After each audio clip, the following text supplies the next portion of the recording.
하나님의 말씀은 디모데전서 5장 17절에서 18절 말씀입니다.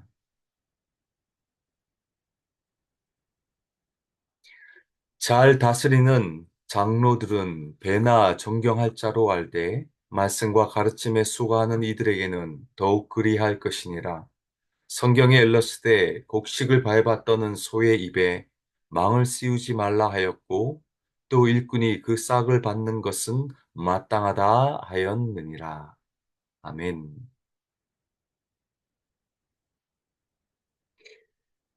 사도 바울은 과부를 어떻게 대해야 하는지를 설명한 후에 다시 장로들에 대해서 어떻게 대해야 하는지를 말하고 있습니다. 그런데 이상한 점은 장로에 대한 언급은 디모데전서 3장에서 감독과 장로에 대한 자격을 말할 때 이미 언급했습니다. 그런데 여기서 다시 장로에 대해서 언급하는 이유는 이번에는 교회가 장로들을 어떻게 대해야 하는지에 대해서 말합니다. 우선 장로, 목사, 감독은 그 강조점에 따라 이렇게 세 가지로 표현할 수 있지만 교회에서 역할은 교회의 영적 지도자 위치에 있는 사람을 언급합니다. 오늘날로 말하면 목회자를 말합니다.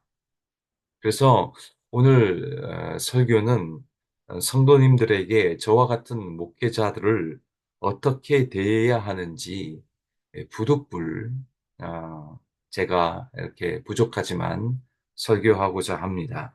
여러분, 하나님은 신약에 와서 예수님을 이 땅에 보내셔서 구원의 효시를 이루시고 성령님을 통해 탄생한 교회를 통해 하나님의 그 역사를 이루고자 하십니다. 그래서 사도 바울도 마찬가지입니다. 사도 바울이 얼마나 교회를 세우고자 하는 일에 온 정열을 바쳤는지 모릅니다. 사도 바울의 1차, 2차, 3차 선교 여행은 결국은 교회를 세우는 일이었고 그 교회의 리더자를 세우는 일에 그의 인생을 다 바쳤다 해도 과언이 아닙니다. 한 교회를 세워 장로를 세우고 조직교회를 만드는 일에 사도 바울은 정열을 바쳤습니다. 그래서 여러분, 교회의 수준은 그 지도자의 수준을 넘을 수 없습니다. 그러기에 오늘 사도 바울은 디모데 대신 에베소 교회 성도들에게 디모데와 같은 목회자를 어떻게 대해야 하는지를 말합니다. 가장 먼저 에베소 교회 성도들에게 부탁한 것은 목회자를 존경하라고 말합니다. 17절 말씀을 보시면 잘 다스리는 장로들은 배나 존경할 자로 알되 말씀과 가르침에 수고하는 이들에게 더욱 그리할 것이니라. 제가 제 입으로 이 존경해 달라고 말하기가 좀 그렇지만 교회 목회자들을 배나 존경하라고 말합니다. 특별히 말씀을 가르치고 설교하는 목회자들에게 더욱 존경하라고 말합니다. 제가 부교육자 시절 새로운 교회로 부임해 갔습니다. 갔더니 거기에 이런 소문이 돌았습니다. 저 장로님을 조심해야 한다고. 지난번에 전도사에게 공개적으로 어이 전도사 담임 목사님이랑 바둑둬야 하는데 바둑판 좀 가져와 라고 그렇게 말했다라고 하는 것입니다. 여러분, 성경은 배나 존경하라고 말하는데요. 실질적 교회에서의 모습은 그렇지 않습니다. 비록 나이가 젊은 전도사이지만 여러분이 최소한 예의를 지켜주셔야 합니다. 물론 목회자들이 다 옳다는 것이 아닙니다. 제가 목회자들을 이 시간에 대변함도 아닙니다. 그러나 성경은 말합니다. 가르치고 설교하는 자들을 더욱 존경하라고 말합니다. 저도 담임 목사가 되면서 별의별 소리를 다 들어봤습니다. 제가 이 자리에서 소개하지 못할 망측한 소리도 들어봤습니다. 그렇게 함부로 말하는 분들은 그 뱉은 말을 주워 담게 됩니다. 제가 참 많이 봤습니다. 여러분, 저는 배나 존경 그것 원하지 않습니다. 최소한의 말과 행동에 예의를 지켜주시는 것이 너무나 중요합니다. 사도 바울 보십시오. 지금까지 성도들을, 과부들을, 장로나 감독을, 젊은이들, 늙은이들, 어르신들을 어떻게 관계해야 하는지 1장에서 4장까지, 아니 5장까지 쭉 말한 다음에 5장의 마지막 말미에 교회 보고 목회자를 이렇게 대해달라고 말하는 것입니다. 저도 같은 심정입니다. 성도님들이 항상 우선입니다. 그리고 목회자들에게 최소한의 예의로 대해 주셔서 함께 든든한 교회를 세워 나가기를 바랍니다.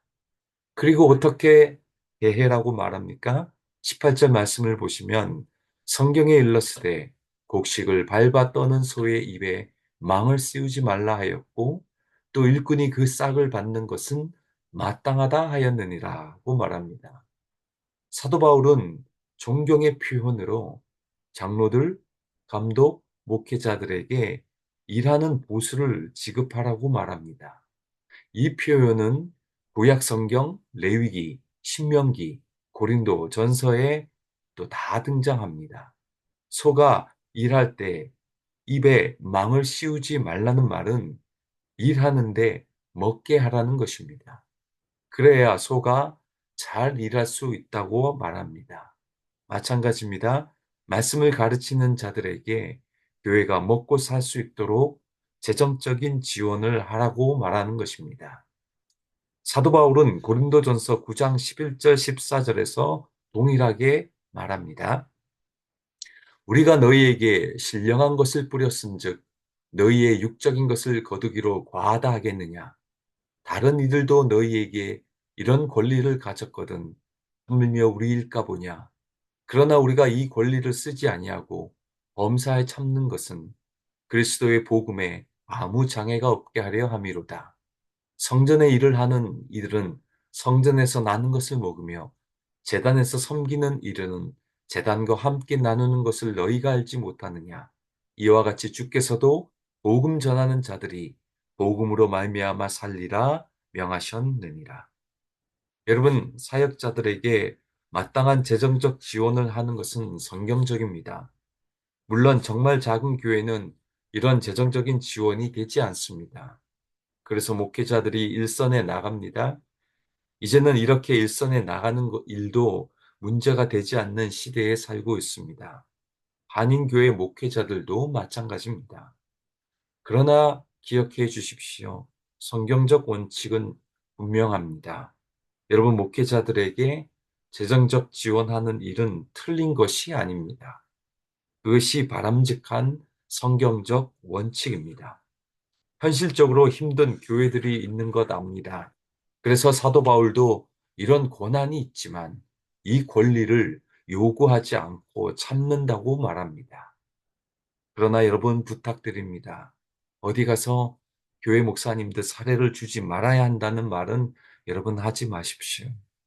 사랑하는 성도 여러분, 교회의 영적 리더를 존경해 주십시오. 아마 다 잘 존경하는 우리 성도님들일 것입니다. 그리고 가능하시면 적당한 사례를 주십시오.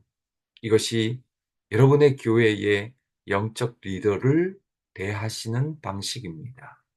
그래서 목회자들과 성도님들이 이 땅에 유일하게 하나님이 세우신 조직교회, 그 조직, 이 교회를 든든히 세워 나가셔서 그리스도의 향기를 바라시고 하나님의 나라를 확장하는 데 힘쓰시는 저와 여러분 되시기를 주님의 이름으로 축원드립니다.